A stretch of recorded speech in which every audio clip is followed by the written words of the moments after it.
Hello everyone, how you guys doing? Hopefully you guys are having a wonderful day. Today we are here with a temple trekking guide for old school RuneScape in my endless adventure to make as many guides as possible. So hopefully you guys enjoy. If you do, make sure to leave a like. On top of that, got plenty of places you can check myself and the community out down below in the description. But with that said, let's go ahead and get into the guide. So to start, as far as the requirements, you're going to need an Aid of the Marek completed to be able to even do temple trekking in the first place. Secondly, I would recommend the Darkness of Hollowvale to be completed, because once you do the second part of the quest, then you can go to Up The Clan, and that will allow you to go back and forth between the temple trekking areas. There will be a person in each area, and they will allow you to go back and forth. If you don't have that completed, you're only going to be taking one person down, and then you'll have to teleport back, which is pretty annoying and something I wouldn't recommend, but if you have to, you do what you gotta do. Then as far as teleports, I would highly recommend one of these 3 teleports. You can easily do it without it, but these are just very, very beneficial. That is the Mauritania Lakes 3, which you can get through the Hard Diaries, the Slayer Ring, which you can get through the Slayer skill, and South Graveyard teleports. Any of these options are very beneficial because there's a really annoying puzzle that you have to get through in here, and if you just want to avoid that, then you can just teleport back to the beginning and restart. Personally, I recommend that. These teleports also help you to get there in the first place, but they're really beneficial for avoiding one of the very annoying puzzles. And as far as the melee gear, you can really bring anything you'd like. Ideally, rune armor or better would be the way to go, but beyond that, you can do as you please.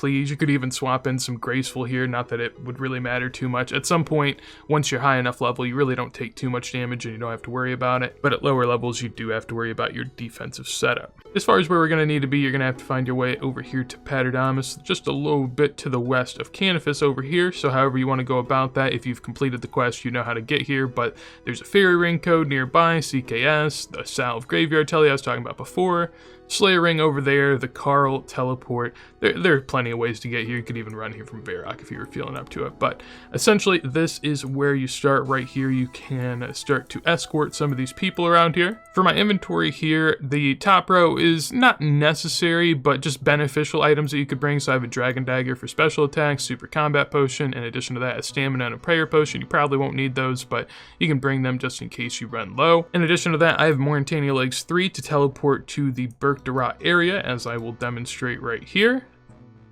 Very beautiful teleport because it puts you right next to these guys, which if you have Darkness of Hollowvale completed, you'll be able to escort back and forth with the people I was at earlier. Also of note, if you have Darkness of Hollowvale completed, you can use a Morton teleport either through the teleport scroll or through the mini game teleport. Either of those will work, and that would be a quick way to get here as well. I'm going to talk about the rest of the inventory now as I head back on over, but we have a hammer to build some bridges, a knife to cut some things during our adventures, also an axe to build the bridges as well, and to cut some logs, and in addition to that, I have some cooked karambwans.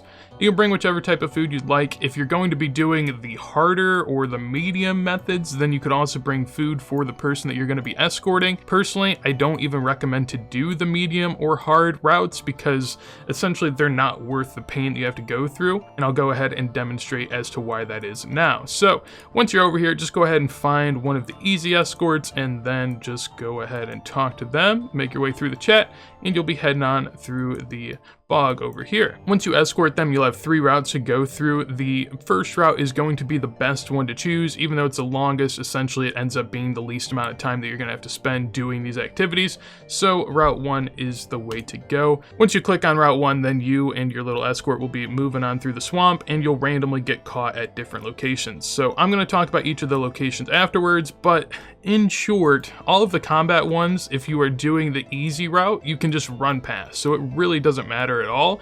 These ones are actually somewhat decent to kill because you can get items that are used in Sandfew potions. So you can get those nails and then throw that on in there. As you can see right there, just got some nails. Those are worth, 17k. So I mean, you can make a little bit of money if you want to kill those. It's certainly worth it. In here, another room that you can just go ahead and walk right on through. Most all of them you can just skip, but there are a few that are going to take some time. You'll continue along your way, and then from there you will arrive at your end destination. So if you have the Darkness of Hollowvale completed, you can just then go ahead and use this other escort and then head back to the original destination. If you do not have Darkness of Hollowvale completed, you're going to have to find your way back up to the northern spot whether that be through the Salve Graveyard Telly, ideally, Slayer Rain teleports, the Carl teleport, whatever it is that you want to use, you'll have to find a way back there. If not, you can just go ahead and head back and forth, and it's as easy as that. Upon completion, you'll get a reward token that you can go ahead and use for Iron Man. Bowstrings is going to be the best way to go about it. It's very beneficial for getting bowstrings very quick, because you can get, it says 100 to 200, but every single time you get much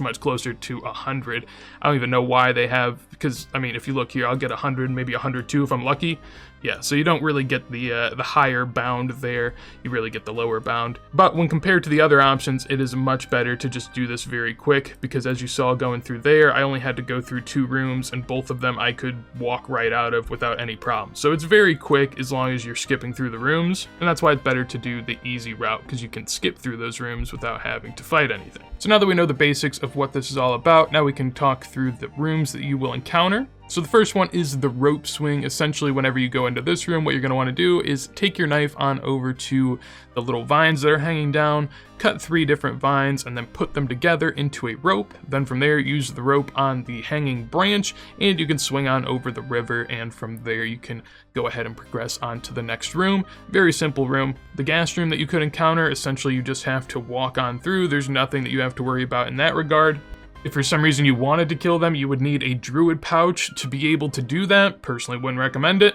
The shades encounter, you can also just go ahead and walk by. If not, you could kill them like normal. They are pretty aggro, so I wouldn't recommend it, but if you want to, go ahead. The snake encounter is also one that you can just go ahead and walk on by, and there's nothing too special going on in that room. The snail room is exactly the same as the snake, not too much different.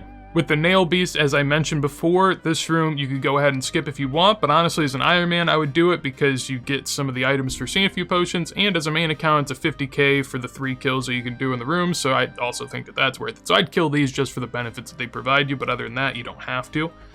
And then the final combat room is the Juvenate one, and that one also you can go ahead and skip. So essentially for all the combat rooms, I would just skip them, except for the Nail Beast. Beyond that, we do have the Lumberjack area, in which zombies will continue to flow out of the river, and from there you kill them one by one, picking up a plank per time that you kill them. Once you have 3 planks, then you can go ahead and use the planks on the bridge and cross with your escort. There will be at least 3 zombies that come out of the water, but likely more. If you still need your lumberjack outfit, I would just kill all of them because they have a chance to drop one. It's not a guarantee, but more than likely you'll get a piece. So this is how you obtain the lumberjack outfit, which is a woodcutting outfit. Through that, it does take 4 pieces to be able to complete it. Not something that should take you a super long amount of time, and if you're here as an Iron Man, you'll definitely get along the way, so you won't have to worry. Then there's also the room where you have to chop 3 logs from the trees nearby. This one's very simple. Just go ahead and chop all 3 trees down, and then from there, use your logs on the bridge, and you can cross on over with your escort. And then the final one that personally I don't enjoy at all, which is why I bring my Moritania Lakes 3 or some teleport to a close location to where I can go ahead and escort another route,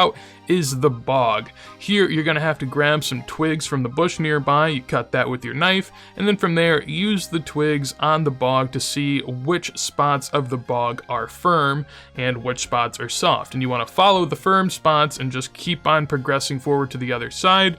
There will be dead ends, there will be situations where it's pretty hard to figure out what your path is, and you could spend a lot of time in here. So personally, as soon as I see this, I just use my Moritania legs, teleport on out of there. Luckily, in this example, it was a straight shot across the bog. Rarely does that happen, so it ended up being pretty nice for me this go around. However, typically, it's the worst room by a long shot, and I highly wouldn't recommend it. But if you want to go ahead and take it on, that's your prerogative. So that's how you run through temple trekking. Through that, you can get bowstrings, you can get watermelon seeds as an Iron Man, and you can also get a lumberjack outfit. So it has plenty of positives, and everyone should have a reason to come here at some point during their gameplay. So hopefully you guys enjoyed the guide. If you did, make sure to leave a like. On top of that, anything you'd like to tell me or others, would love to hear in a comment down below. And if you want to see more videos like this as soon as they go live, make sure to subscribe. But with that said, hopefully you have a wonderful day, and peace.